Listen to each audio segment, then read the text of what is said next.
안녕하세요 여러분, 수익률 상승에 도움을 드리고 싶은 헬퍼입니다. 사실 증시가 글로벌적으로 다 하락을 하고 있습니다. 우리나라 같은 경우도 이제 구름대 밑으로 하락을 했었고, 미국 같은 경우에 지금 오늘 같은 경우에도 이제 급락하는 모습을 보이고 있는데요. 사실 제 방송을 계속 듣고 계셨던 분이라면 사실 오히려 좀 뭐라고 해야 될까요? 반가운 하락이라고 할까요? 이제 하락 자체가 사실 예견이 이미 돼 있던 하락이었기 때문에 사실 크게 피해는 없이 좀 잘 보내실 수 있지 않았을까 라고 생각을 하면서 반복되는 내용입니다만 사실 달라질 게 없죠. 큰 그림에선 어차피 지금 거대한 이제 통화 정책의 흐름이 이제 진행되고 있는 거기 때문에 계속적으로 미시적인 내용은 크게는 없는 것 같고요. 반복돼서 이제 좀 매크로 환경, 지금 왜 이제 빠지고 있는가에 대해서 일단 매크로적인 부분 좀 간단하게 살펴보고, 그 다음에 이제 오늘 증시 움직였던 부분 같이 살펴보도록 하고요. 그 다음에 이제 프로그램 매매 살펴보고, 그 다음 코스피 200, 코스닥 일중 수급 차트, 그 다음에 이제 12월 선물 만기로부터 현선물 수급 추이, 연초 1호부터 이제 현물 수급 추이 코스피 코스닥 같이 한번 보도록 하고요. 그 다음에 이제 코스피, 코스닥, S&P, 나스닥, 비트코인부터 미국채 10년, 미국채 10년 오늘도 지금 급등하고 있는데 그 부분 좀 이따 같이 한번 보도록 하고요.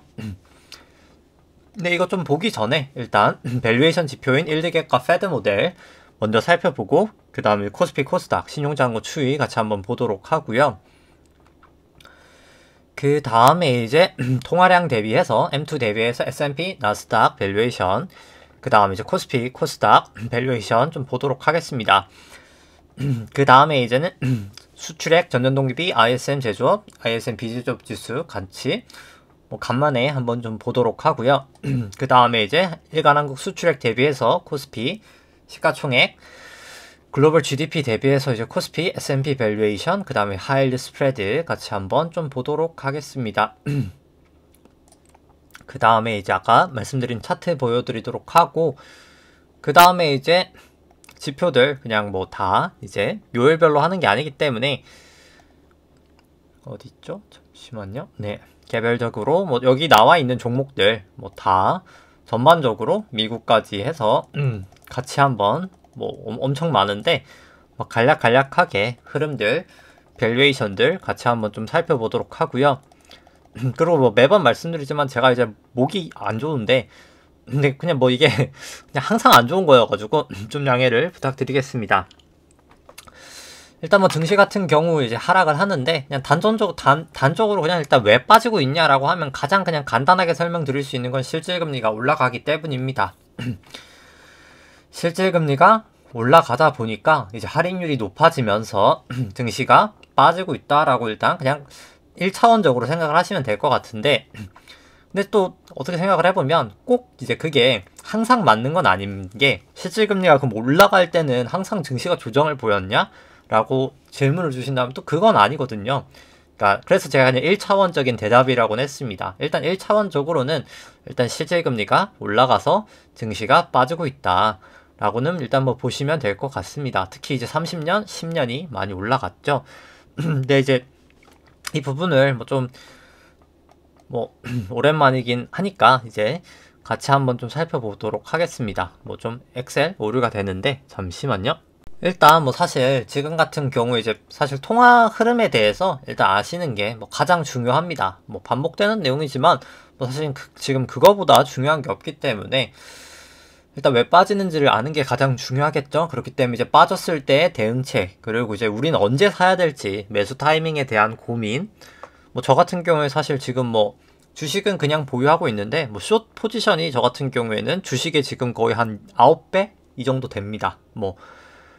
그래서 여러분이 이제 상상하는 금액 이상으로 저는 사실 숏 포지션을 해 있고요. 네, 금액 자체도 어마어마한 금액이 숏으로 돼 있는데, 일단 그 부분은 좀 이따 기술적 분석할 때 같이 한번 얘기하도록 하고요.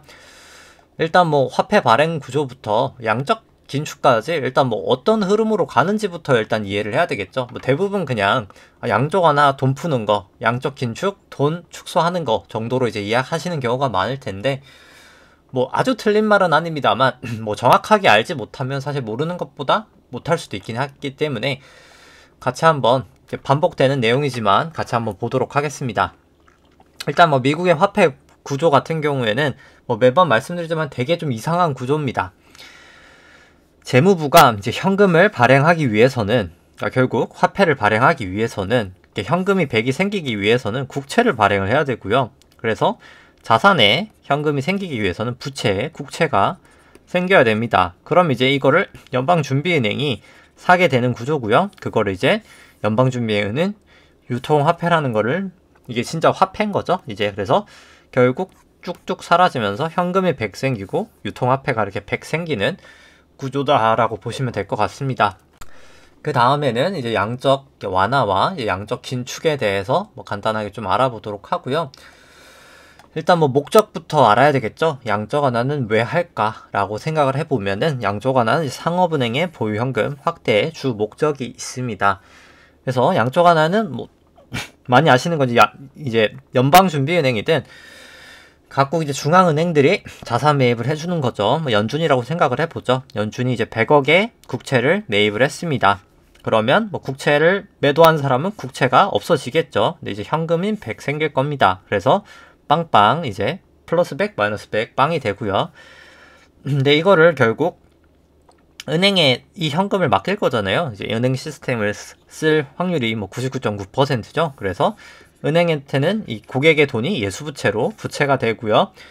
근데 은행은 결국 현금이 생기는데 이 현금을 어딘가에 투자를 해야 되잖아요. 그걸 이제 다시 뭐 대출이 나가지 않는 이상 연방준비은행의 지급준비금이라는 계정으로 재예치를 합니다. 그럼 사실상 이렇게 계정이 딱 되면서 지급준비금이 증가하고 은행의 현금인 이 지급준비금이 증가가 된다. 그래서 금융시장에 돈이 많아진다 라고 보시면 되는데 여기서 주어가 중요합니다. 금융시장에 돈이 많아지는 겁니다.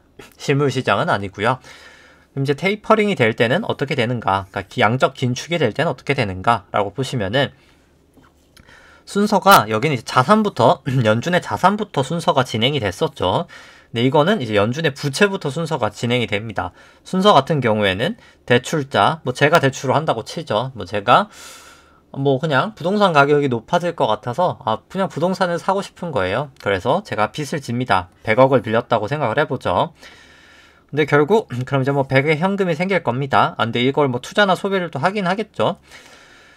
근데 일단 뭐 결국 100의 차입금이 증가를 하니까 은행에는 대출이 100이 나가고요. 자산 쪽에서 이걸 이제 지중군을 빼서 대응을 합니다. 은행에는 결국 자산 부채는 변동은 없고요. 현금이 대출금으로 계정이 변동되는 상황이 나타나게 되고 지중금을 뺐죠. 여기서 그렇기 때문에 연준의 부채가 떨어지기 때문에 자산이 떨어지는 순서다라고 생각하시면 됩니다. 부채가 떨어지고 나서 자산이 떨어진다 라고 생각을 하시면 되고요. 여기서 연준은 아무것도 한 게 없습니다. 그냥 대출이 증가되니까 연준의 자산이 줄어들어야 되는 상황이 되는 거죠. 그래서 지금 뭐 뉴스나 뭐 대부분 사람들이 뭐 연방준비은행이 양적 긴축을 뭐 주도하는 것처럼 얘기를 많이 합니다. 근데 양적 긴축은 자산을 늘릴 땐 연방준비은행이 주도를 하는 게 맞습니다만 이제 양적 긴축에서는 QT라고 하죠. 이제 QT에서는 이거를 주도하는 주체가 아니라 끌려가는 주체입니다. 이제 이거를 일단 가장 첫 번째로 아셔야 되는 거고요. 이제 그래서 그럼 실제로 이제 데이터 상으로 한번 살펴보도록 하겠습니다. 데이터 상으로 살펴보면 그래서 뭐 사실 부채 계정이 사실 되게 중요한 겁니다. 연방준비은행에 사람들이 자산만 쳐다보지만 사실은 부채가 중요하고요. 뭐 코로나 이후로부터 라기 전에 뭐 그 전부터 이미 2008년도 금융위기가 발발하면서 양적 완화라는 게 이제 시작이 되었습니다. 뭐 자산 매입을 하는 거였죠. 그래서 2015년 부분 거의 이때까지 자산 매입을 열심히 하다가 그때부터 우리 이제 테이퍼링 하면서 QT를 합니다 라고 발표를 했습니다. 그래서 실제로 자산이 이렇게 감소를 하면서 인플레이션이 발생을 했었습니다. 그러다가 이제 코로나가 발발이 되면서 다시 자산이 폭발적으로 증가를 하면서 뭐 역대급 자산이 됐습니다. 근데 일단 뭐 중요했던 건 자산이 아니라 부채라고 말씀을 드렸죠. 이제 부채라는 게 뭐 이렇게 보시면은 뭐 자산하고 규모는 비슷합니다. 뭐 결국 자본만 더해주면 자산이 되니까요. 뭐 4개가 있는데 크게 뭐 더 있습니다. 근데 뭐 크게 이제 4개인데 유통통화라는 거는 뭐 그냥 이제 프린트된 달러, 그냥 정말 지폐 달러라고 보시면 될 것 같고요. 지급준비금은 이제 은행이 이제 연방준비은행에 맡겨놓은 현금, 은행에 보유하고 있는 현금이다라고 보시면 될 것 같고, 재무부 일반 계정은 이제 미국 재무부가 재정정책을 하기 위해서 세수를 거뒀거나 국고채를 발행해서 모아놓은 현금이라고 보시면 될 것 같고요. 리버스 레포는 단기금융시장에서 연방준비은행이 이제 빌린 현금이다, 이제 빚이다 라고 보시면 됩니다. 근데 이때부터 뭔가 조금 이상해지는 걸 보실 수가 있습니다. 이때부터 한 요 정도부터 되겠죠. 부채 계정 자체가 이제 지급준비금이 늘지 않는 형태가 됐고요. 그 다음에 이제 리버스 레포가 이렇게 확대되는 모습을 나타냈습니다. 연준의 이제 부채 계정에서의 변화가 있었던 거죠. 근데 이제 왜 그런 부채 계정에 변화가 있었나라고 한번 좀 데이터적으로 또 살펴를 보면 저때 이제 무슨 일이 있었냐면은 이제 이거는 뭐 이제 OECD 데이터로 한번 살펴보면 이제 뭐 제가 이제 이거는 전엔 없었던 것 같은데 이제 고정자산 투자 데이터도 일단 넣긴 했습니다. 근데 오늘은 뭐 설명을 생략하도록 하고요. 오늘은 이제 소매 판매랑 이제 상업 생산 내용만 살펴보면은 이 소매 판매가 결국 연두 색깔인데요. 수요고요. 이 빨간 색깔 산업 생산이 이제 공급이라고 보시면 됩니다. 근데 지금 막 공급 병목이네, 뭐 공급 병목 때문에 인플레이션이 났다라는 얘기가 많은데 뭐 아주 틀린 말은 아닙니다. 뭐 공급이 2018년 고점에 대비해서 떨어진 건 사실입니다. 살짝이나마.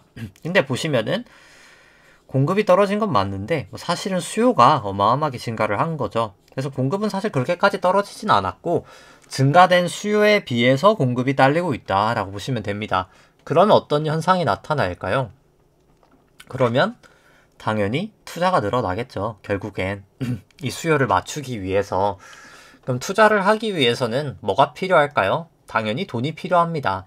그럼 기업에서 현금이 있을 땐 좋겠지만 현금이 물론 있는 기업도 있지만 어느 정도 사실 적정 현금 보유량은 유지를 해야 되기 때문에 대출이 증가하는 결과가 발생을 할 겁니다. 그럼 실제로 그랬냐라고 하면은 당연히 이제 그랬으니까 제가 그렇게 얘기를 하겠죠. 실제로 그랬습니다. 그래서 이걸 뭐 데이터로 한번 살펴보면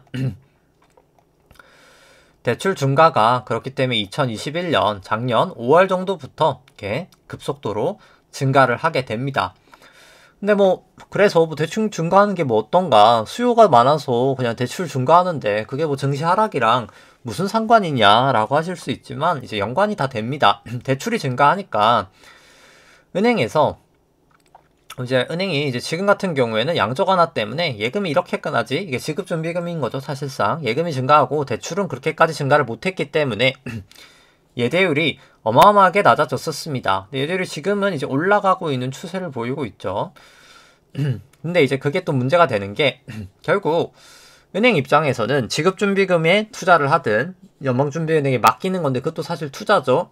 그런 방식으로 투자를 하든 아니면 대출을 하든 선택을 해야 되는 겁니다. 그래서 대출이 많이 나가면 지급준비금을 이렇게 줄여야 되는 거예요.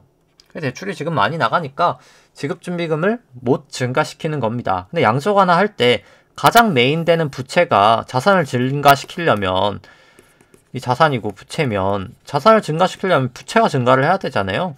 근데 지급준비금이 오히려 떨어지니까 뭔가를 증가시켜야 되는 겁니다. 그렇기 때문에 연방준비은행이 이제 RRP라는 이 계정으로 증가를 시켰던 겁니다. 2021년 5월부터요.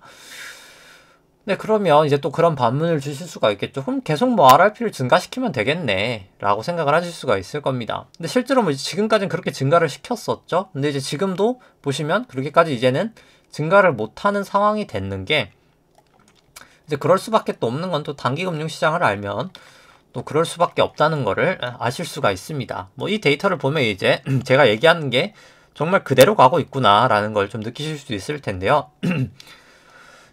이제 단기금융시장이 있고 이제 페드가 있으면 단기금융시장에서 이렇게 달러를 빌리는 거고 여기는 이제 국채를 담보로 맡기는 게 이제 RP입니다. RRP, 리버스 레포라고 하고요. 그 리버스 레포에 이제 적용되는 금리가 이 SOFR, 이제 Secured Overnight Financing Rate 해서 이게 이제 RP 금리라고 보시면 됩니다, 사실상. 그리고 이제 금리들을 좀 간단하게 설명드리면 이 IORB라는 게 이제 이 지급 준비금에 불이되는 금리라고 보시면 되고요. 이게 Interest on Reserve Balance 해가지고 그냥 초과 지급 준비금이랑 지급 준비금 두 가지를 그냥 합쳐서 표시하는 금리 방식이고요.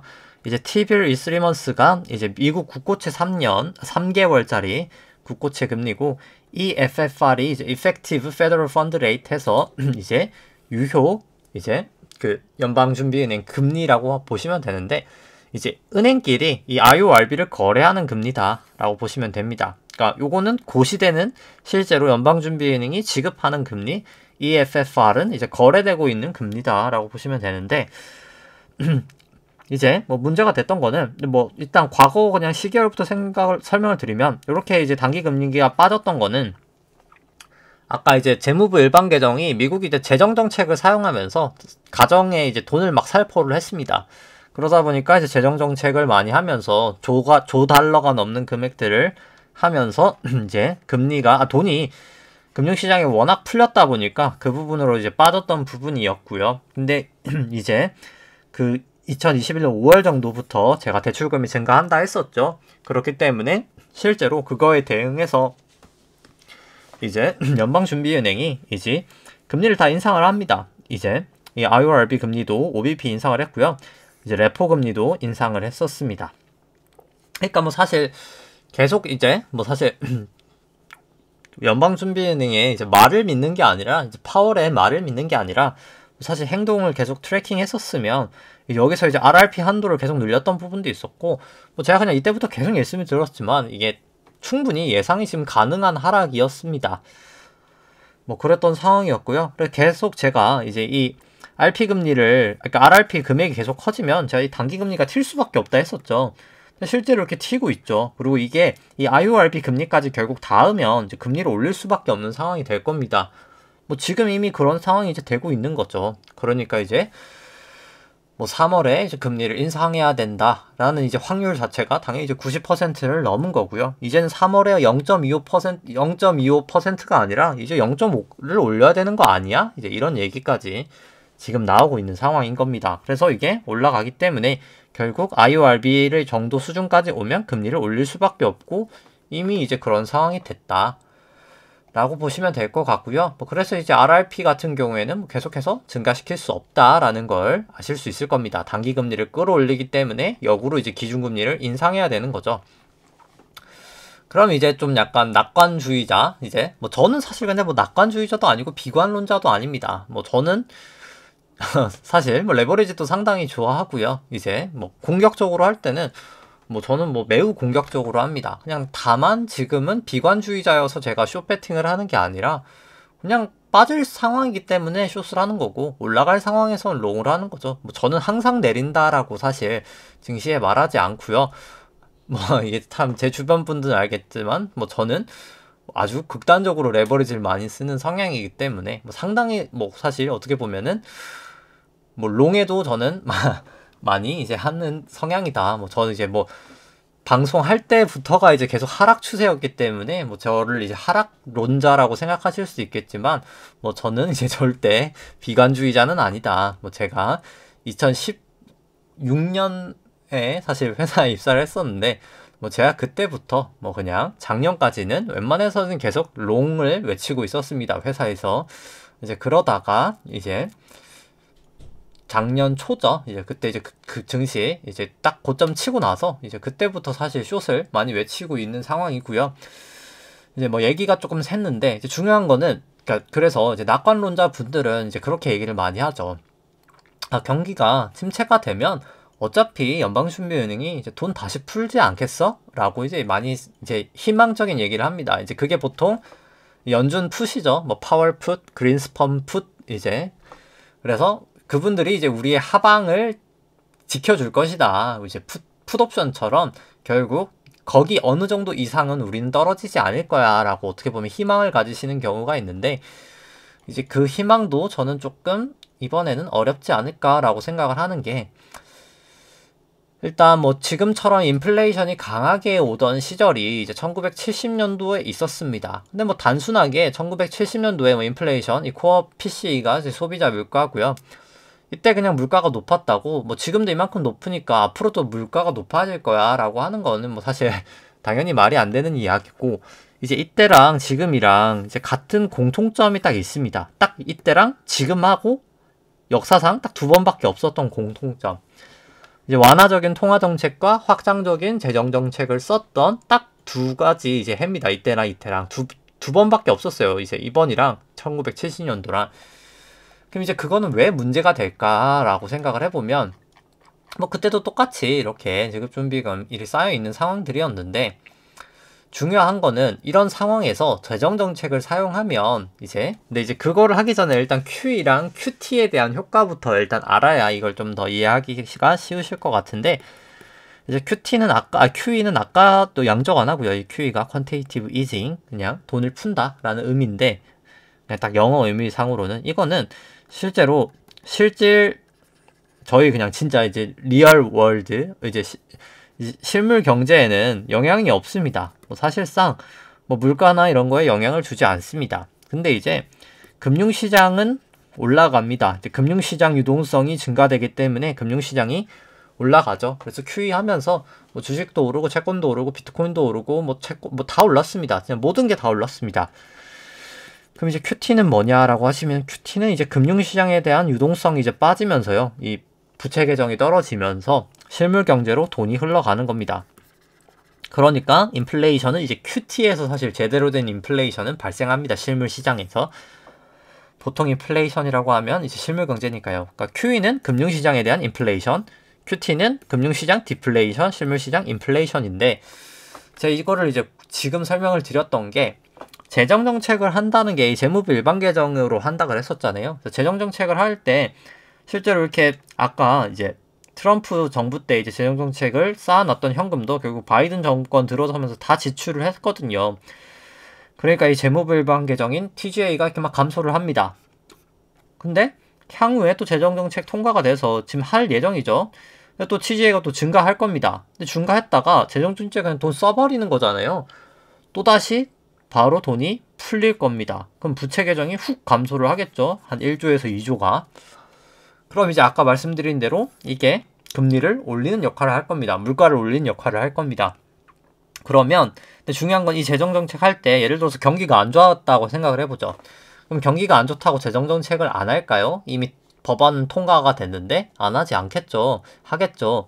그래서 경기가 안 좋아도 실제로 이 부채가 감소를 할 겁니다. 원래라면 경기가 좋아야 대출금이 증가해서 이 지급준비금이 감소를 할 텐데, 경기가 안 좋아서 이 지급준비금은 움직이지 않더라도 이 재무부 일반 계정이 감소하기 때문에 감소를 할 거라는 거죠.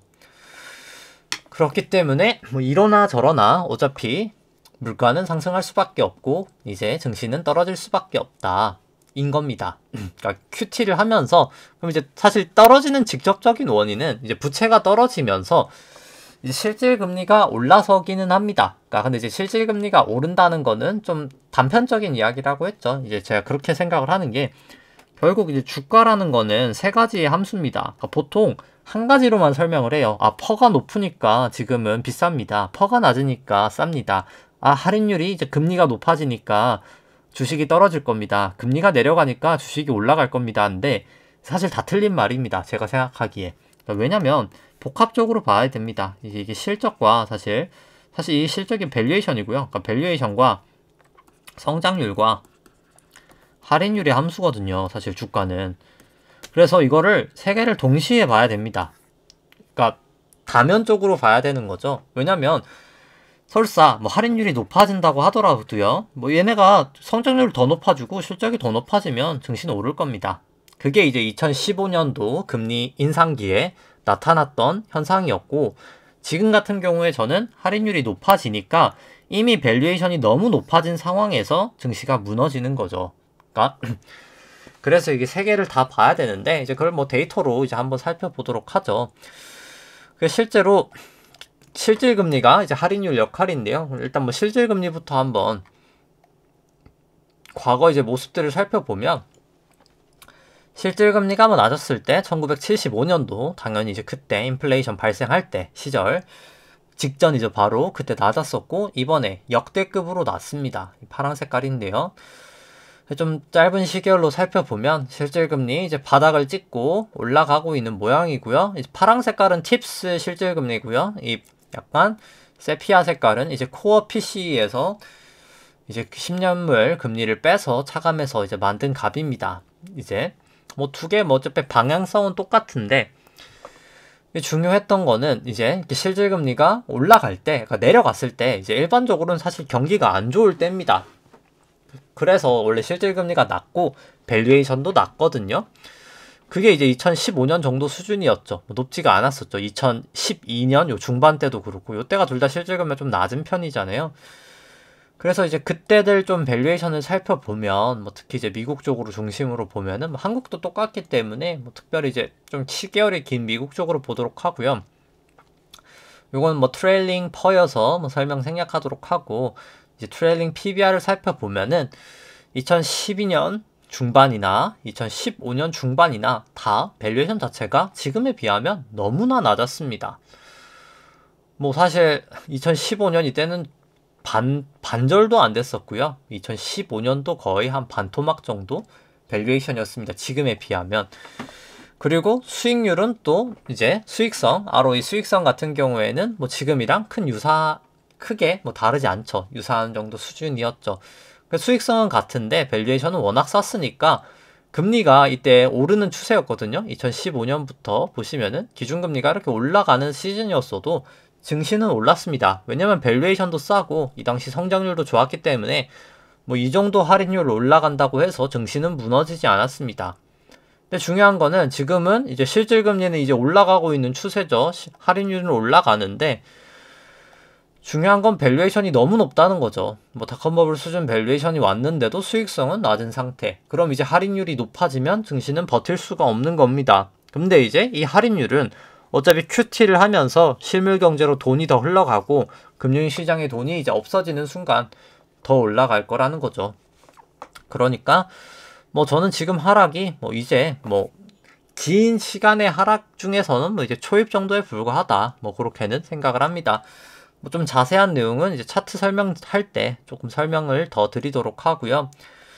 그리고 이제 뭐 하나만 더 설명을 한다라고 치면은 이제 과거에 이제 테이퍼링을 이제 QT를 할 때 보시면은 이 연방준비은행 총 자산을 GDP의 약 한 20% 정도까지 이제 감소를 시킨다라고 이번에 일단 윌러 연준 이사가 얘기를 했었습니다. 근데 뭐 과거 같은 경우에는 테이퍼링 하기 직전에 QT랑 26%까지 자산 증가시켰었고요. 감소는 약 한 17.6%까지 감소를 시켰습니다. 근데 지금 같은 경우에는 고점이 거의 한 40% 정도 수준이었고요. 최근에 이제 대출금이 증가를 하면서 지급준비금이 떨어지면서 약 한 38% 정도까지 감소는 한 상황입니다. 이제 근데 앞으로 줄여야 될 금액이 이제 지급준비금이 이때 한 1.2, 1.3조 정도 감소를 하는데 미국채 금리 30년이 3.3%까지 증가를 했거든요. 근데 앞으로 감소해야 될 폭은 약 한 4.4조 정도 됩니다. 이제 고점 대비해서요. 그래서 훨씬 더 많은 금액인데 이게 풀리면 풀릴수록 제가 물가가 올라간다고 말씀을 드렸었잖아요. 실물 경제로. 그래서 이번은 제가 생각하기에 사람들이 생각하는 그 이상으로 어마어마한 인플레이션이 올 수 있다라고 생각을 합니다. 지금 당장은 뭐 그렇다고 지금 금을 사야 됩니까? 라고 말씀드리면 지금은 아니라고 생각을 하고요. 지금은 오히려 그냥 금융주들, 그냥 아예 금리 인상 자체에 이제 영향을 받는 금융주들이 좋다라고 생각을 하고 뭐 주식도 그렇고 뭐 대부분의 자산들은 이 국고채 10년물 기준으로 이제 팁스 10년인데요. 이제 물가채 10년 기준으로 지금 마이너스 0.66% 정도까지 와 있는데 이게 플러스 한 1에서 2 정도까지 되기 전까지는 그냥 좀 지켜보는 게 낫다. 그때까지는 모든 자산이 아마 다 떨어질 거다. 라고 생각을 해서 뭐 거기까지는 좀 관망을 하시는 거를 추천을 드리면서 이제 오늘 진행 다시 하도록 하겠습니다. 일단 뭐 증시 오늘 하락하면서 끝이 났고요. 뭐 코스피 0.9%, 코스닥 1.5%, 뭐 나름 큰 폭의 하락이 있었습니다. 뭐 검은 색깔 코스피 200 차트고요. 빨간 색깔 부분, 파란 색깔 부분이 프로그램 순매수 구간, 순매도 구간인데 오늘 프로그램 순매도는 많았지만 규모는 상당히 작았었습니다. 330억 정도 외국인 매도 프로그램 매도 있었고 기관은 한 440억 정도. 규모 자체는 사실 크지 않았었고요. 일중 수급 같은 경우에는 이제 코스피로 봤을 때 이제 개인이 한 2천억 정도 매수가 있었고요. 외국인 130억 정도 매수, 기관이 2,300억 정도 매도가 있었습니다. 코스피 200 선물 같은 경우에 이제 기관이 거의 한 3,900억 정도 매수, 개인이 1,300억 정도 매수, 외국인 5,300억 정도 매도가 있었고요. 코스닥 같은 경우에는 그냥 마지막 다 끝난 거로 보면은 이제 개인 한 400억 정도 매수, 기관 13억 매도, 외국인 한 500억 정도 매도가 있었습니다. 누적 수급 같은 경우에는 이제 12월 선물 만기 이후로부터 외국인 한 3조 정도 매수 중이고요. 기관이 이제 3.5조 정도 매도 중, 선물 같은 경우에는 기관이 2.7조 정도 매수 중, 그 다음에 이제 외국인이 한 3조 4천억 정도 매도 중입니다. 수급 자체는 사실 좋아 보이지 않고요. 그 다음에 이제 누적 수급 자체가 너무 좋지 않죠. 개인만 이렇게 수급 좋은 거 정말 저는 안 좋은 상황이다. 계속해서 사실 생각을 하고요. 코스닥 같은 경우도 상당히 좋지 않습니다. 여긴 현물도 개인만 사고 있고요. 2조. 상당히 좋아 보이지 않고 누적 수급 자체도 코스닥도 상당히 좋아 보이지 않는다. 개인만 이렇게 매수하는 장 매우 좋지 않다라고 생각을 합니다. 45조 정도 매수를 했네요. 2015년부터 상당히 좋지 않은 흐름이다 라고 보여지고요. 그 다음에 이제 차트들 기술적 분석은 조금 이따 살펴보고, 일단 밸류에이션 지표들 먼저 좀 보도록 하겠습니다. 이제 코스피, 코스닥, S&P 밸류에이션 지표, 이제 일드갭이랑 이제 페드 모델로 같이 한번 살펴보면은, 이제 일드갭부터 먼저 보면은 코스피 안에 있는 기대 수익률을 국고채 10년 금리로 차감한 게 일드갭이고요. 이제 나눈 게 이제 페드 모델입니다. 증시가 이제 꽤 빠졌으니까 좀 밸류에이션이 개선되지 않았을까라고 생각하시는 분들도 있겠지만, 금리가 그 이상 올랐기 때문에 지금 증시는 여전히 비싸 보인다라고 생각을 하고요. 페드 모델로 봤을 때는 오히려 더 비싸졌다. 사상 최고치 수준까지 왔다. 여전히 밸류에이션은 너무나 비싸다라고 보시면 됩니다. 페드 모델로 봤을 때도 이제 긴 시계열로 봤을 때 코스피 여전히 비싸 보이고요. 일드 갭으로도 여전히 비싸 보이는 상황입니다. 코스닥 같은 경우 여전히 여기도 비싸 보이는 레벨이고요. 페드 모델로 봐도 여전히 고평가 상황이다 라고 보여지고, 그 다음에 이제 코스피랑 S&P 같이 이제 돼 있는 거, 페드 모델 이제 일드갭 같이 한번 살펴보면, 미국 쪽 같은 경우 저는 여전히 이제 밸류에이션 부담이 있는 영역이다라고 생각을 합니다. 한국 쪽보다 훨씬 더 밸류에이션 부담이 있어 보인다라고 보여지고요. 이제 사실 양적 완화조차도 여기에 이제 더 이상 하기 힘들죠. 3월에 끝나고 QT하고 그러면 양적 완화의 수혜가 가장 컸던 미국 쪽 낙폭 크리라 생각을 하고요. 그 다음에 이제 자사주 매입한 것도 앞으로는 세금 이제 인프라 법안 통과되면 매입한 거에 2% 정도 세금을 매겨야 되고요. 법인세 인상되는 부분, 거기다 이제 재무구조상 자사주 매입을 과거만큼 하기 어려운 부분, 여러 가지 다 감안했을 때 한국과 미국의 갭 차이는 결국은 전 날이라 생각을 합니다. 그러니까 메꿔지리라 생각을 합니다. 좀 긴 시계열에선 저는 낙폭은 미국 쪽이 훨씬 더 크리라 판단을 하고요. 페드 모델 상으로는 두 나라 다 이제 최저치, 그러니까 가장 밸류에이션 높은 수준까지 내려왔기 때문에 충분히 조심을 계속 하셔야 될 것 같다라고 생각을 합니다. 그 다음에 이제 신용장고 추이 같이 한번 살펴보면은, 일단 코스피랑 코스닥 같이 합산 신용장고 같은 경우에는 23조 한 5천억 정도 되면서 그냥 계속 한 이 정도 수준 유지하고 있고요. 근데 여전히 매우 이제 고점을 치고 빠지고 있는 추세죠. 그렇기 때문에 추세는 상당히 좋지 않다라고 생각을 합니다. 이제 증시 이제 좀만 더 떨어지면 신용 잔고 이 반대 매매 이제 와르르 정말 쏟아질 거거든요. 매우 저는 좋아 보이지 않는다라고 이제 생각을 하고, 내려오면 내려올수록 아마 가속화돼서 떨어지리라 생각을 합니다. 신용장고를 코스피 시총으로 나눈 수치도 이게 코스피가 빠지다 보니까 수치 자체가 올라가는데, 어떻게 생각하면 더 안 좋은 거죠. 제가 봤을 때 지금 버티고 있다는 건데, 무너질 땐 정말 더 와르르, 정말 모래성처럼 저는 좀 무너지리라 봅니다. 향후 앞으로. 그래서 코스피 신용장구 증감 속도도 이렇게 떨어지고 있죠. 돈이 사실 더 풀리기 어렵다는 거고요. 상당히 좋아 보이지 않는다라고 생각을 하고, 뭐 코스닥도 마찬가지로 지금 추세가 상당히 좋지 않다. 신용장고는 상당히 많이 쌓여 있는 상황에서 무너지는 순간 신용장고 반대 매매 와르르르 쏟아질 수 있다는 걸 좀 알아주셨으면 좋겠고요.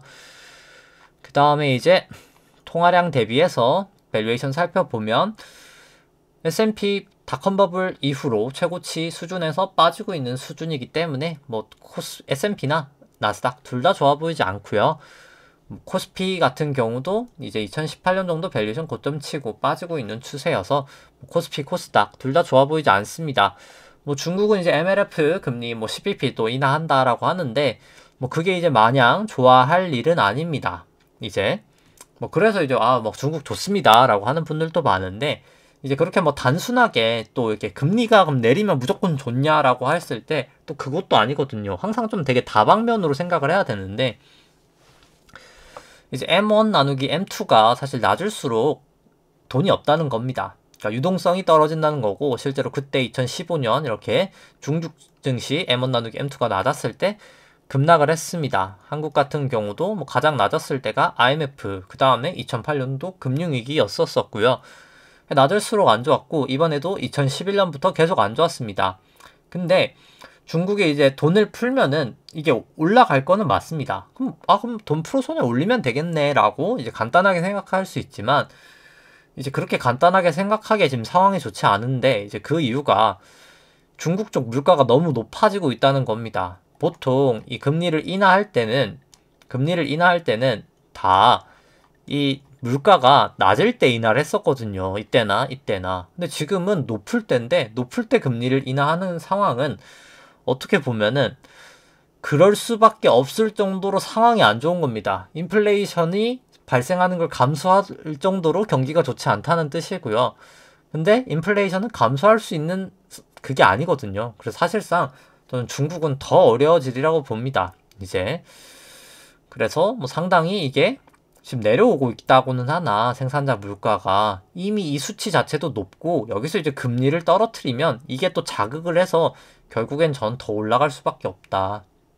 이게 이렇게 빠지는 게 아니라 과거처럼 금리를 이제 이 상태에서 올리면 다시 아마 저는 반등하리라 생각합니다. 물가가 좀 시차를 두고 이렇게 반등하리라 생각을 하고 있고요. 그래서 중국 쪽에 영향을 받는 우리나라도 뭐 단기적으로는 충격을 받을 수밖에 없다라고 보여집니다. 한국 수출액이나 ISM 제조업이나 비제조업이나 이제 추세는 다 꺾였다. 경기가 안 좋은 건 아닌데 그냥 경기 개선세의 추세 자체는 일단 좀 꺾였다라고 보시면 될 것 같고요. 그 다음 이제 일간 한국 수출액 대비해서 코스피 시가총액 같은 경우는 과거 고점 찍고 빠지고 있는 추세라 일단 뭐 추세 여전히 좋아 보이지 않고요.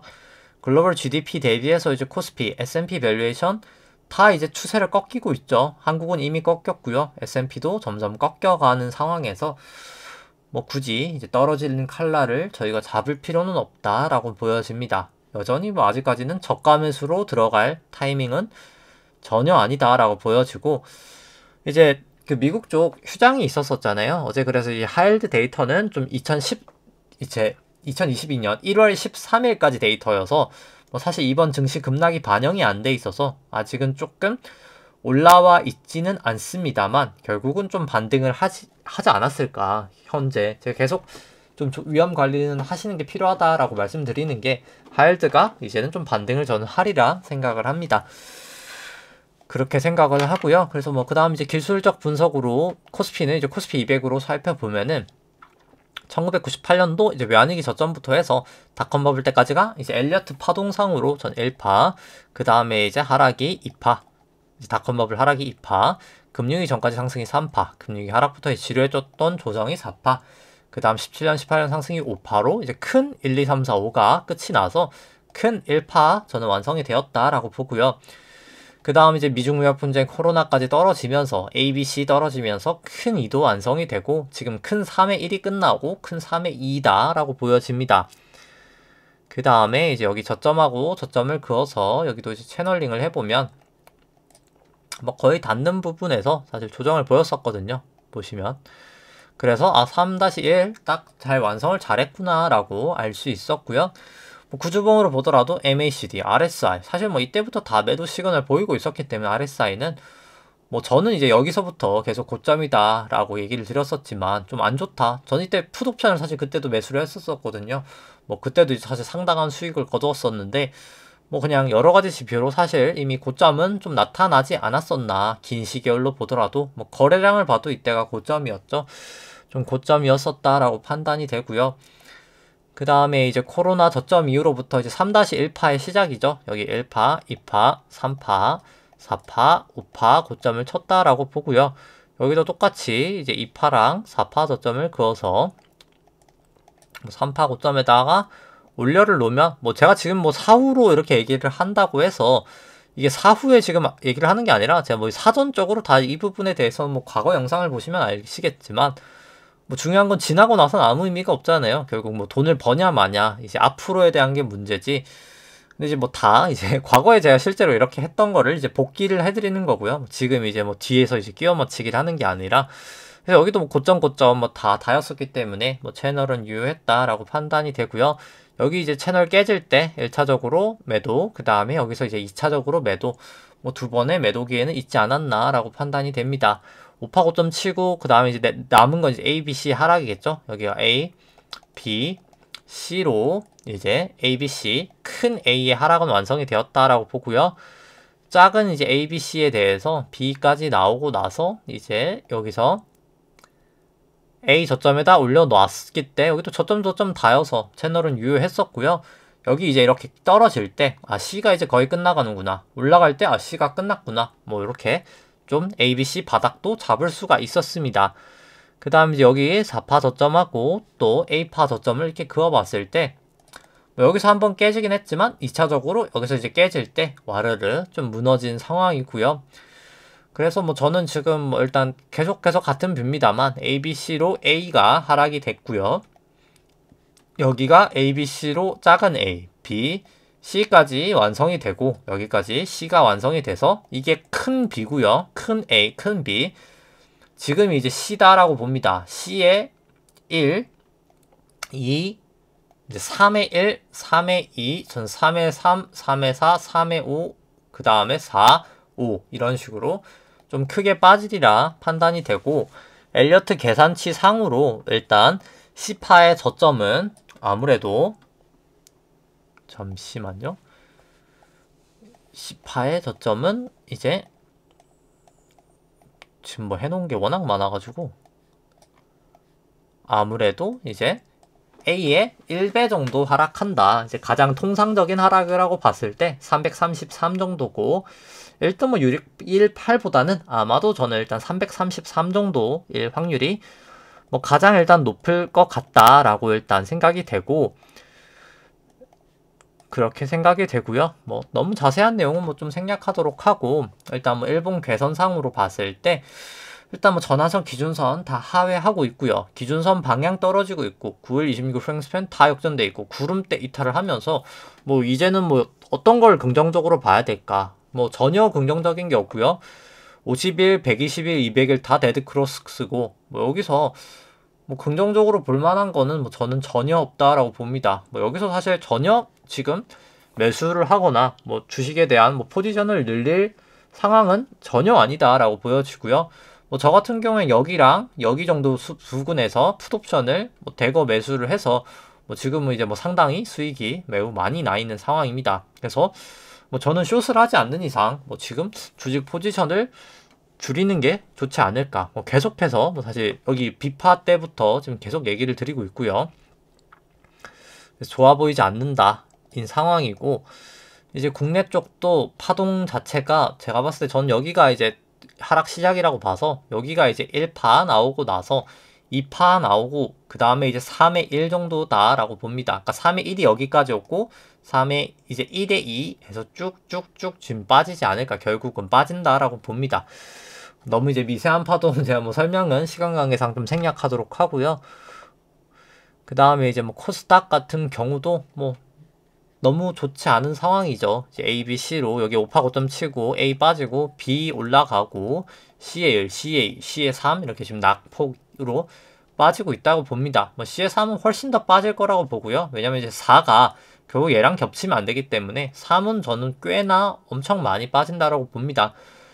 뭐 여기도 개선 다 역전돼 있기 때문에 뭐 여기도 추세는 여전히 좋지 않다라고 보여지고, 뭐 코스피 200 같은 경우에는 주봉상으로도 전환선도 깨진 상황이죠. 그래서 뭐 어떤 차트로 보나 뭐 좋을 게 하나도 없다라고 보여지고요. S&P 같은 경우에 이제 오늘 뭐 지금 많이 하락을 하고 있는데, 뭐 S&P도 이제 장기 파동으로 봤을 때 여기 이제 저점 2009년도 이제 금융위기 저점부터 해서 여기까지가 1파, 2파, 3회1, 3회2, 3회 3, 3에서 3회5로 3파, 여기가 이제 4파, 이제 딱 삼각형 트라이앵글 아주 정확하게 잘 나와서 4파, 그 다음에 이제 5파 고점 치고 A, B, C로 저는 매우 좀 길게 오랜 시간 좀 빠지리라 생각을 합니다. 뭐 그렇고요. 이제 그 다음에 이제 일봉상으로 봤을 때는 코로나 저점 이후로 이제 여기가 큰 오파가 되는 거죠. 여기가 1파, 여기가 2파, 여기가 이제 3파죠. 여기 3파, 여기 4파 치고 나서 마지막 이제 5파에 대해서 여기가 1, 2, 3, 4 여기까지가 이제 5였다라고 보고요. 근데 여긴 좀 특이하게, 뭐 아주 특이한 건 아닙니다만, 그 다음에 이제 B가 조금 더 높아지는 이제 파동이 나왔습니다. 여기가 ABC 지그재그 나오고, 여기가 ABC로 이제 Expanded Flat이라고 해서 이제 확장형 B, 약간 좀 이제 그 파동이 나왔다. 그 다음에 이제 지금 C로 빠진다 라고 보시면 되고요. 여기도 똑같이 C에 1, C에 2, C에 3에 지금 진행이 되고 있다라고 봅니다. 그 다음에 이제 뭐 괴선상으로 봐도 저항선 기준선 다 하회하고 50일 이동평균선 여기가 계속 지지선이었는데 이제 와르르 깨버렸고요. 그 다음 뭐 26일 프랭스팬 역전됐고, MACD 계속 좋지 않고, RSI 좋지 않고, 떨어지면서 거래량 늘고 있고, 뭐 여기도 뭐 좋을 게 전혀 없는 상황이다 라고 보여집니다. 뭐 분봉으로 봐도 이제 뭐 분봉으로 살펴본다라고 치면은 뭐 여기 뭐 떨어졌던 것부터 보면은 결국 여기가 이제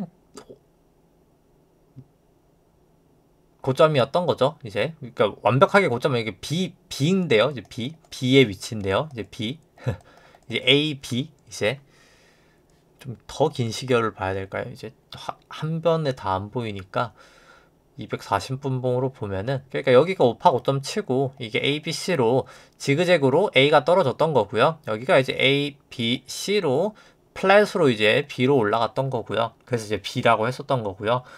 여기가 이제 1, 2, 3, 4, 5로 이제 C에 1이 나온 거고, 그 다음에 이제 C에 2가 나오고, 지금 아마 이제 C에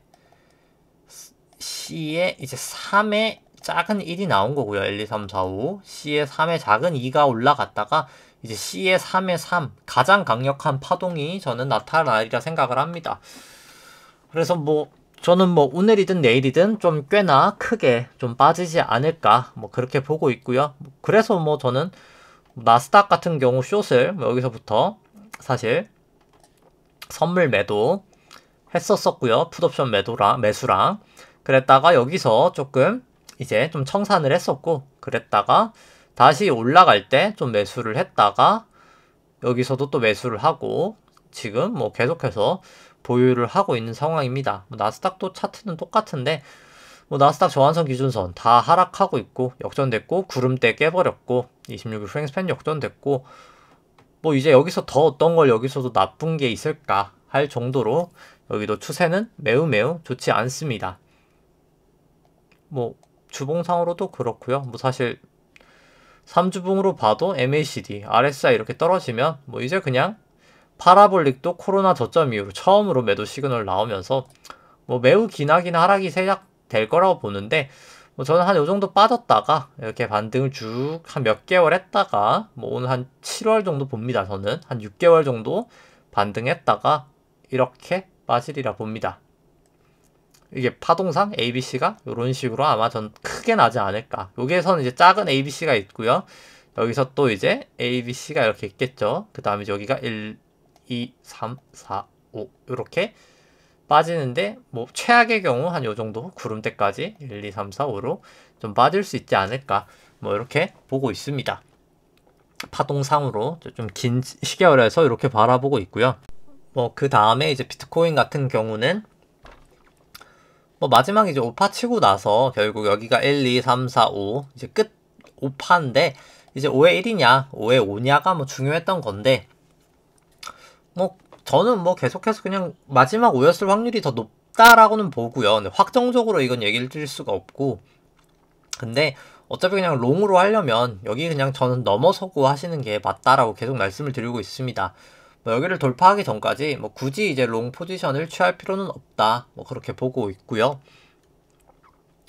그래서 뭐 추세는 여기 좋지 않아서 뭐 굳이 들어갈 필요 전혀 없다라고 보여지고 뭐 코스피 안에 있는 내전 변동성 V 코스피 같은 경우엔 기준선 넘어서면서 볼린저 밴드 이제 벌어지면 전 충분히 그냥 이렇게 갈 수 있다라고 봅니다. 이렇게 타고 갈 수 있다라고 보고요. 26일 프랭스팬도 호전이 된 상태여서 뭐 계속해서 매우 저는 조심을 하셔야 된다 라고 생각을 합니다. 저가 매수를 할 타이밍은 뭐 전혀 아니라고 보여지고요. 뭐 필라델피아 반도체 지수 뭐 단기 반등했지만 뭐 단기 반등이라고 보고요. 여기도 26일 프랭스팬 아직 여전히 역전이 되어 있습니다. 뭐 니케이 같은 경우도 마찬가지로 여기 5파 고점 치고 A 떨어지고 B 올라가고 그 다음 C에 1, C에 2, C에 3 이렇게 크게 빠지리라 보고요. 4, 5 이렇게 쭉쭉 빠지리라 보고 유로스톡스도 마찬가지로 5파 고점 치고 A 그 다음에 이제 A, B, C, B C에 1, C에 2, C에 3, C에 4, C에 5 뭐 이런 식으로 계속 좀 빠지리라 봅니다. 그래서 뭐 굳이 지금 공격적으로 투자를 할 필요는 전혀 없다. 글로벌 증시들이 다 그렇게 생각을 하고요. 뭐 항생은 반등하고 있습니다만 뭐 이것도 그냥 기술적 반등이지 않을까. 굳이 지금 특히 중국 쪽 관련은 뭐 들어갈 필요 없다. 뭐 상해 종합도 마찬가지고 뭐 여기도 구름대에 미치고 뭐 다 26일 역전돼 있어서 뭐 굳이 좋아 보이지 않고 여기는 또 26일 변화일까지 또 와 있네요. 오늘 와 있었었네요. 그래서 여기서 내일 방향 자체를 이렇게 꺾어버리면 상당히 더 좋아 보이지 않는다. 26일 변화일도 온 자리에서 뒤로 뒤집어 버리면 상당히 좀 좋지 않은 모양 나타나리라 보고요. 구름대도 딱 넘지 못하고 좀 저항을 받았어서 뭐 그렇게 좋아 보이진 않습니다. 뭐 달러 인덱스는 뭐 사실 빠졌다가 올라가는 이제 구름대 안에선 좀 지지를 하고 있고요. 그래서 뭐 사실 제가 환에 대해서는 뭐 웬만해선 좀 예측은 안 하려고 하고 예측을 사실 하는 것도 쉽진 않다라고 봅니다. 이제 뭐 QT라는 것도 QT 자체는 이제 사실 환에는 이게 달러에는 좀 약세 요인이고요. 이제 실물 경제로 달러가 풀리는 거기 때문에 근데 또 금리 인상이 돼서 미국 쪽 또 미국이 금리 인상되는 건 또 달러의 강세 요인입니다. 근데 그럼 뭐가 더 강하냐의 문제일 텐데 그걸 정확하게 뭐 측정하기는 어려운 거죠. 뭐 하실 수 있는 뭐 역량이 있으시는 분이 있으실 수 있겠지만 뭐 저는 이제 그건 제가 생각하기엔 전 못한다고 봐서 뭐 그래서 사실 환율에 대해서는 추세로만 봐야 되는데 일단 뭐 지금은 기준선 미치니까 뭐 추세가 그렇게 좋아 보이진 않는다고요. 구름대 그냥 더 깨지면 이제 확실히 그냥 달러는 약세구나 라고 봐야 되지 않을까 싶습니다. 뭐 개인적으로 좀 위로도 갈 수 있다라고 봤는데 일단 뭐 요거는 뭐 사실 예측의 영역은 아니어서 제가 뭐 달러를 투자하는 것도 아니고 뭐 달러는 되게 많습니다만 해외 쪽 뭐 선물을 하기 때문에 뭐 선물을 하기 위한 목적이지 뭐 달러를 투자하는 목적은 사실상 뭐 아니기 때문에 그렇고요. 이제 뭐 달러원 같은 경우에는 기준선 부근 정도까지 내려와서 뭐 여기도 이제 똑같이 기준선 깨지면서 52동 평균선 좀 지지를 보이고 있는데 뭐 깨지면 약세, 뭐 올라가면 이제 뭐 이건 사실 반대긴 하겠죠. 올라가면 약세, 뭐 밑으로 가면 뭐 워낙 이제 강세를 좀 보이지 않을까. 뭐 그렇게 생각을 합니다. 뭐 WTI 같은 경우에는 뭐 사실 잘 가고 있죠. 뭐 그래서 뭐 특별히 아직까지는 문제가 없는데 뭐 저는 좀 빠질 수도 있겠다라고 봤는데 일단 뭐 추세상으로는 문제는 없습니다. 금 같은 경우에는 결국 실질금리 올라가면서 저는 좀 무너지리라 보고요. 결과적으로 실질금리 올라가기 때문에 저는 좀 빠지고 실질금리 1에서 2 되면 좀 그때 사야 된다라고 봅니다. 뭐 우리나라 국고채 금리 뭐 계속해서 잘 올라가고 있는 중이죠. 뭐 그래서 뭐 저는 뭐 그냥 뭐 오늘은 좀 떨어지긴 했습니다만 뭐 사실 뭐 이렇게 빠졌다가 올라가든 결과론적으로는 더 가리라 봅니다. 왜냐면 이제 1, 2, 3, 4, 5 여기 파동 끝나고 나서 그 다음에 이제 빠졌다가 올라가는 추세라 뭐 사실 결과론적으로는 좀 더 가리라 보고요. 미국채 10년물도 뭐 결국 중기적으로는 뭐 사실 더 가리라 봅니다. 뭐 여기서 단기 조정이야 뭐 언제든 보일 수 있다고 보는데 뭐 보였다가 언제든 다시 쭉쭉쭉쭉 가리라 보고요. 뭐 아직은 충분히 더 가야 될 레벨이다 라고는 뭐 차트로 봐도 생각이 됩니다. 근데 일단 여기 구름대를 좀 못 넘고 있는 거긴 같기는 하죠. 그 다음에 이제 뭐 키스코홀딩스 같은 경우에도 이제 여기도 이제 구름대를 지금 못 넘고 있죠. 구름대를 뭐 계속 제가 여기서 저항은 좀 강하게 보이리라고는 말씀을 드렸었고요. 매물대 역할을 좀 하고 있습니다. 확실히 전환선 기준선 하회를 했기 때문에 26일 프랭스팬도 역전이 됐고 뭐 사실 증시 방향이 좋지 않아서 뭐 저는 뭐 사실 뭐 매도도 가능한 레벨이다 라고는 판단이 되고요. 그냥 기술 차트로만 봤을 때 제 차 돌파하면 뭐 그때 매수를 하시는 게 뭐 사실상 맞다라고는 봅니다. 근데 뭐 저야 뭐 보유 물량이 있어서 뭐 사실 이때부터 그렇지만 뭐 매도는 불가능하고요. 뭐 그래서 저는 그냥 선물로만 해지를 하고 있는 상황이죠. 뭐 그런 상황이고요. 그래서 뭐 일단 차트는 지금은 당장은 좋아 보이지 않는다. 결국 여기를 돌파를 하는 걸 시도를 좀 성공을 해야 확실히 좋다라고 좀 얘기를 드릴 수 있을 것 같기는 하고요. 일단 여기 테스트를 좀 해야 될 거다라고는 보여집니다. 뭐 주봉상으로 일단 여기 120일 이동평균선에서 지지를 보였기 때문에 여기를 지지가 되느냐 일단 뭐 그게 가장 중요할 문제일 것 같고요. 근데 뭐 밸류에이션 상으로는 뭐 현재 주가 14,800원 정도 되지만 뭐 실적 전망치 이 정도다라고 했을 때 뭐 충분히 사실 한 7만원까지는 갈 수 있는 주식이라 뭐 주주 환원 정책만 언제든 뭐 사실 유상감자든 뭐 상증자든 아니면 뭐 자사수 소각이든 뭐 셋 다든 하면 충분히 올라갈 수 있는 회사다라고는 보여지고요. 뭐 그 다음에 이제 뭐 현대해상도 요즘에 이제 반등을 잘 했었는데요. 뭐 일단 금리 인상이 되면서 이제 올라가는 거죠. 그러니까 제가 말하는 금리는 뭐 기준금리가 아니라 국고채 10년 금리고요. 그래서 뭐 단기 급등을 해서 언제든 조정은 보일 수 있겠지만 결국 뭐 조정 보였다가 올라가리라 생각은 합니다. 뭐 중기적인 추세는 충분히 이제 상승 추세를 탔다라고 보여지고요. 그 다음에 뭐 상대가치 평가로도 여전히 밸류에이션은 저렴하기 때문에 오르긴 올랐지만 뭐 여전히 사실 뭐 매수 가능한 레벨이다 생각을 하고요. 뭐 DB 손보도 뭐 사실 뭐 차트는 유사하기 때문에 뭐 설명은 생략하도록 하고요. 우리 금융 지주도 뭐 차트 상으로는 뭐 크게 문제는 없습니다. 뭐 잘 오르고 있죠. 그래서 뭐 볼린저 밴드 하다가 이탈된 게 조금 마음에 걸립니다만 뭐 좀 빠졌다가 올라가지 않을까 생각은 드는데 뭐 일단 좀 타다가 떨어지는 거는 뭐 그렇게 좋은 모양새는 아니긴 하고요. 근데 추세 자체는 일단 좀 좋아서 일단 가장 좋은 건 뭐 이렇게 갔다가 이렇게 빠지는 거 올라가는 건데 뭐 그냥 근데 좀 더 액티브하게 사실 트레이딩을 한다 치면은 볼린저 밴드 이탈할 때 일부 매도, 전환선 깨질 때 일부 매도, 기준선 깨질 때 일부 매도, 전략 매도 뭐 요 정도 사용해도 뭐 나쁘진 않지 않을까 생각은 들고요. 우리 금융지주 뭐 많이 올라가면서 기대 수익률 많이 낮아지긴 했습니다만 뭐 여전히 사실 기대 수익률 높은 거긴 하거든요. 15.8이면 그래서 뭐 그냥 상장 이후로는 비싼 거지만 지금 뭐 솔직히 그렇게 비싼 건 아니다라는 생각이고 뭐 나머지 이제 뭐 하나나 이제 JB나 뭐 다 사실 저평가는 저평가다. KB도 그렇고 다 저평가는 저평가다라고는 보여집니다. 근데 이제 그 중에서 우리 금융지주가 회사 대비해서는 뭐 제일 좋은 것 같다. 뭐 그 정도로 생각해 주시면 될 것 같고요.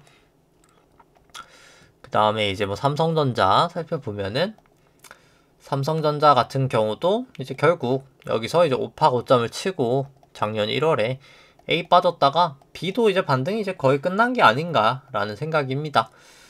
뭐 전환선 기준선 역전이 됐고요. 200일 이동평균선 역전이 됐고 이제 26일 프랭스팬도 역전이 된 상황에서 이제는 그냥 쭉쭉쭉쭉 빠지지 않을까 중기적인 추세는 뭐 그렇게 생각을 하고요.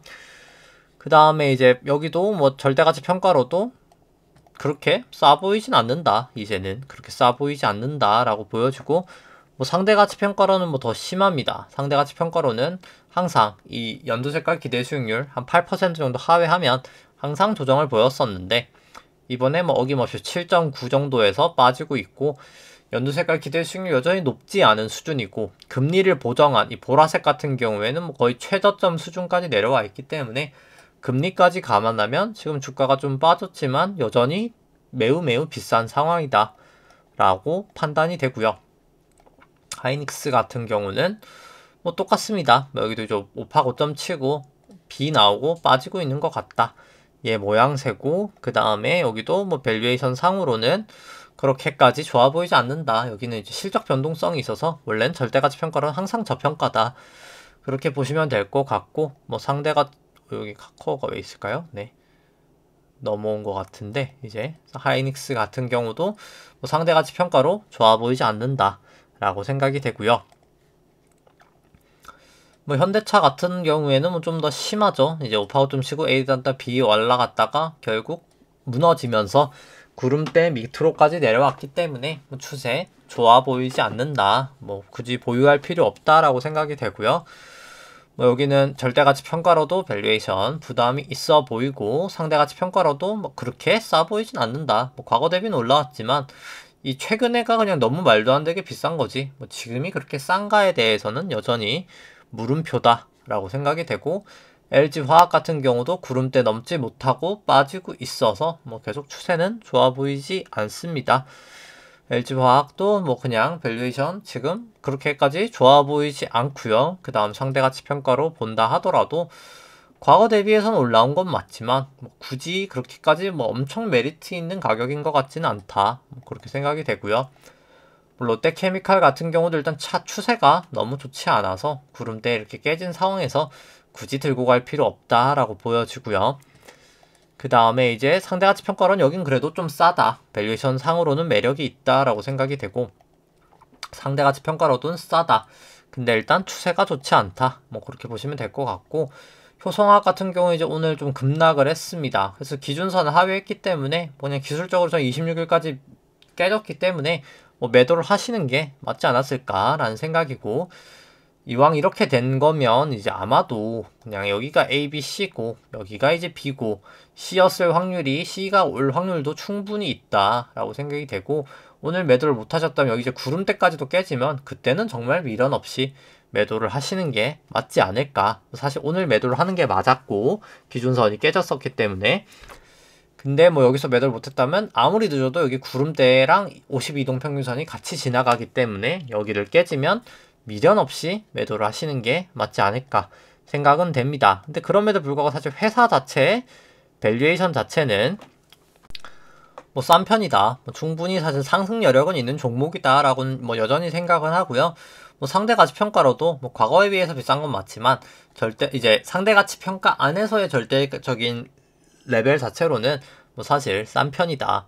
근데 일단 뭐 추세 앞에는 장사가 없는 거죠. 굳이 떨어지는 칼날을 잡을 필요는 없다 생각을 합니다. 뭐 GS도 마찬가지죠. 굳이 떨어지는 칼날을 잡을 필요는 없다 라는 생각이고 여기도 밸류에이션 상으로는 충분히 저평가는 되어 있다 라고 생각을 합니다. 그 다음에 이제 상대가치 평가로도 여기는 엄청나게 저평가는 되어 있다. 근데 뭐 추세가 여전히 좋지 않다 생각이 되고요. 뭐 KT 같은 경우 일단 구름대에서 사실 뭐 신한지주랑 뭐 수합하는 뭐 영향인지 뭐 뭔진 모르겠지만 일단 반등을 하면서 26일 프랭스팬도 호전이 됐기 때문에 이건 뭐 충분히 매수는 가능했다. 뭐 이 거래량은 당연히 수합의 영향이고요. 이제 그래서 뭐 매수는 이제 좀 가능한 레벨이다. 여기는 구름대가 대신 깨지기 전까지는 매수는 가능한 레벨이다 라고 생각을 하고요.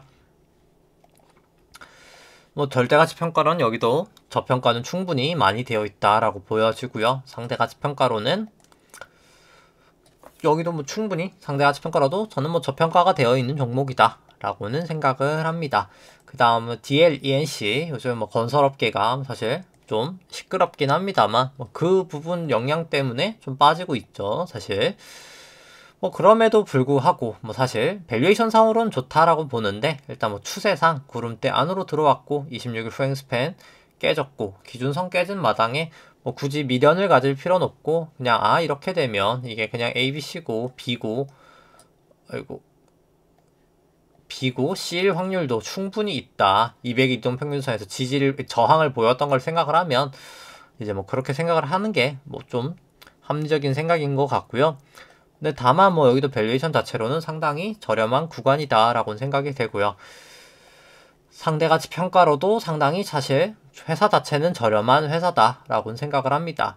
카카오 같은 경우에는 정말 뭐 끝없는 하락이죠. 뭐 굳이 떨어지는 칼날 잡을 필요 없다 라고 생각을 하고, 그 다음 뭐 절대가치 평가로는 뭐 저는 뭐 밸류에이션은 뭐 살짝 괜찮다라고 봅니다만, 다만 상대가치 평가로가 좋지가 않죠. 그래서 뭐 굳이 사실 저는 매수하시는 건 좋지 않은 선택이다 생각이 되고요.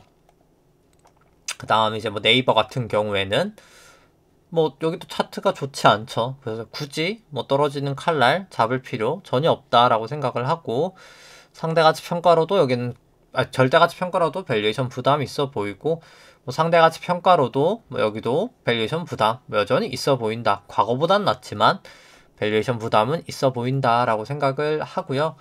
그 다음 뭐 셀트리온은 뭐 분식 회계 이슈도 있고 하다 보니까 뭐 완전 뭐 나락으로 가고 있습니다. 그래서 굳이 떨어지는 칼날 전혀 잡을 필요 없다라고 생각을 하고요.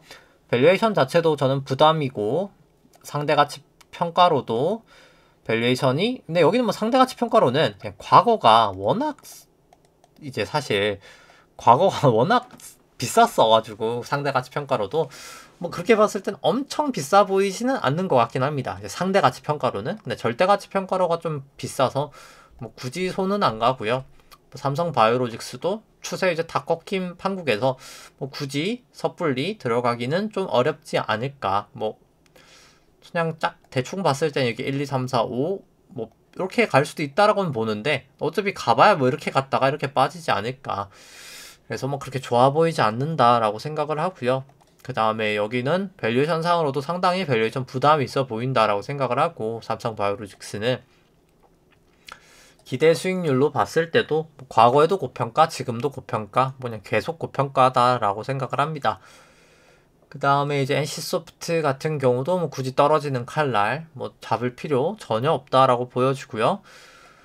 밸류에이션 상으로도 그렇게 싼 편은 아닌 것 같다. 이고 상대가치 평가로는 좀 약간 그래도 싸지고 있는 것 같기는 하다. 이지만 뭐 그렇다고 엄청 손해갈 정도로 싼 건 아닌 것 같다. 뭐 요 정도인 것 같습니다. 굳이 손은 안 가는 것 같고요. 뭐 포스코 같은 경우도 이제 구름대를 정확하게 넘지 못하고 쫙 빠지고 있어서 26일까지 역전이 되면 이젠 추세가 안 좋다라고 보는 게 조금 더 맞지 않을까라고 생각을 합니다. 그래서 뭐 밸류에이션은 저평가가 되어 있어도 뭐 굳이 추세가 안 좋을 때 뭐 따라갈 필요는 없다라고 보여지고, 다만 뭐 상대가치 평가로는 저평가는 되어 있다라고는 생각을 합니다. 근데 이제 추세가 안 좋은 거죠. 그 다음에 이제 뭐 LG전자 같은 경우는 뭐 추세가 아직 엄청 안 좋다라고 말하기엔 여긴 좀 어려운 것 같긴 하고요. 근데 기준선 깨지면 뭐 그때 이제 좀 기술적으로 매도를 하시는 게 맞지 않을까. 그 다음 재차 그냥 기준선 넘어가면 그때 사도 늦지 않지 않을까 생각은 하고요. LG전자 같은 경우는 그래도 밸류에이션 매력은 소폭이나마 지금은 좀 있다라고 보여지고, 상대가치 평가로도 충분히 저는 그래도 밸류에이션 메리트는 있다라고는 보여집니다. 그 다음에 이제 제일제당 같은 경우에는 추세가 안 좋죠. 여기도 26일 역전됐고 구름대 밑으로 내려와서 뭐 좋지 않다라고 보여지고요. 그 다음 뭐 상대가치 평가로는 절대가치 평가로는 조금 밸류에이션 메리트가 지금 있지만은 이제 금리가 올라와서 좀 많이 떨어지긴 했고요. 상대가치 평가는 그럼에도 불구하고 여기는 그래서 좀 사실 올라갈 여력은 저는 좀 충분히 있긴 하다라고는 보여집니다. 근데 추세가 안 좋은 거죠. 그 다음에 이제 뭐 한국 기업 평가 같은 경우에는 뭐 계속 빠지고 있어서 뭐 여기도 그렇게 좋아 보이진 않고요. 절대가치 평가로 봤을 때 뭐 그냥 거의 적정한 수준이다라고 보여지고, 그 다음에 이제 상대가치 평가로 봤을 때는 저평가는 되어 있지만 또 금리를 감안했을 때는 뭐 그렇게까지 크게 저평가가 되어 있지는 않는 것 같다라고 보여지고요. 그 다음에 이제 뭐 키움증권 같은 경우에는 뭐 싼 편이긴 한데 이제 막 일단 지금 당장 막 딱 손이 가진 않고요. 한국금융지주도 뭐 그렇습니다. 싼 건 맞는데 뭐 증시가 떨어질 것 같은데 증권주가 조금 살아남기는 어렵지 않을까 생각은 들고요. 그 다음에 이제 차트들 증권주들 살펴보면 뭐 급락을 하면서 떨어졌죠. 그래서 뭐 굳이 사실 손이 가진 않는다라고 보여지고, 한국금융지주도 뭐 굳이 정말 지금 당장은 손해 가지 않는다. 애플 같은 경우에는 뭐 사실 이번 상승의 가장 대장주라고 할 수 있죠. 가장 늦게까지 상승을 했었고 선봉장이었지만 삼산 모양 나오면서 오늘 빠지면서 저는 좀 크게 빠질 확률이 매우 높다. 전환선 기준선 드디어 역전이 되면서 26일 프랭스팬 역전이 돼서 뭐 추세 상당히 좋아 보이지 않는다라고 생각을 하고요. 뭐 테슬라 같은 경우도 26일 프랭스팬 계속 따라서 내려가고 이제 구름대까지 여기서 깨버리면 뭐 정말 와르르 무너질 수 있다라고 봅니다. 아마존 같은 경우는 이미 구름대 깨버렸고요. 전환선 기준선 26일 프랭스팬 뭐 다 역전됐기 때문에 뭐 여기는 추세 정말 좋지 않다라고 보여지고 뭐 메타 플랫폼즈도 마찬가지입니다. 여기서 이제 구름대만 깨지면 다 역전됐기 때문에 추세는 정말 안 좋아진다라고 보고요. 게임스탑 같은 경우에도 전환선 기준선 다 하회하고 있는 상황이기 때문에 뭐 굳이 정말 저희가 뭐 계속해서 가져갈 필요는 없다. 추세들은 이미 꺾였다 라고 판단을 합니다. 뭐 그렇기 때문에 뭐 사실 떨어지는 칼날에서 뭐 저는 증시에 뭐 굳이 저희가 뭐 이제 거의 기부 같은 행위를 할 필요는 뭐 전혀 없다라고 생각을 하고요. 뭐 개별적인 종목도 사실 지금은 실질금리 1에서 2 정도 되기 전까지는 뭐 금리 인상된 관련 주가 아닌 이상 굳이 보유하시는 거는 비추천드리고요. 뭐 저 같은 경우는 뭐 아까 말씀드렸다시피 나스닥이나 코스피 200 이제 풋옵션이랑 이제 선물 이미 매도를 하고 있는 상황이어서 해지를 하고 있고 뭐 제가 가진 주식 포지션에 비해서 거의 9배 정도 수준을 지금 해지를 하고 있는 상황이기 때문에 그냥 이제 주식은 그냥 그대로 보유하고 있는 상황입니다. 뭐 이렇게 하지 않는 이상, 근데 물론 저처럼 이제 9배를 하는 건 저는 절대 추천드리지 않고요. 뭐 저는 이제 뭐 나이가 많진 않지만 정말 이제 산전수전 다 겪었기 때문에 뭐 이렇게 정말 뭐 어마어마한 규모로 합니다만 처음 그냥 해지를 하신다고 치면은 주식이 100이다라고 치면은 한 60 정도 해지 하시는 거를 뭐 저는 개인적으로 추천을 드립니다. 뭐 그 이상 하시는 거는 정말 이제 경험이 쌓이고 나서 좀 하시는 걸 추천을 드리고 이제 추천을 드리고요. 뭐 좀 바로는 사실 해지 비율은 아무리 높아도 100% 정도 하시는 거를 권장을 드리면서 뭐 증시가 뭐 사실 지금도 좋지 않지만 저는 앞으로 더 좋지 않을 거라고 봅니다. 이렇게 이제 쿵 빠졌다가 올라갔다가 그 다음에 이제 더 크게 빠질 거라고 보거든요. 특히 미국 쪽은. 그래서 뭐 굳이 뭐 사실 이렇게 막 떨어질 때 무리하게 막 지금도 저가 매수라고 막 나스닥 3배짜리 막 들어가시는 분 많은 걸로 알고 있는데 정말 지금 비명을 지르고 계시겠죠. 굳이 떨어지는 칼날을 잡지는 말자. 지금 뭐 매크로도 안 좋고 지지선 역할을 하던 게 다 무너지는 상황에서 정말 무리한 행동을 할 필요는 전혀 없다고 생각을 하면서 오늘 방송 마치도록 하겠습니다. 또 다음 주에 찾아뵙도록 하겠습니다. 좋아요와 구독 누르시면 감사하겠습니다. 이상입니다.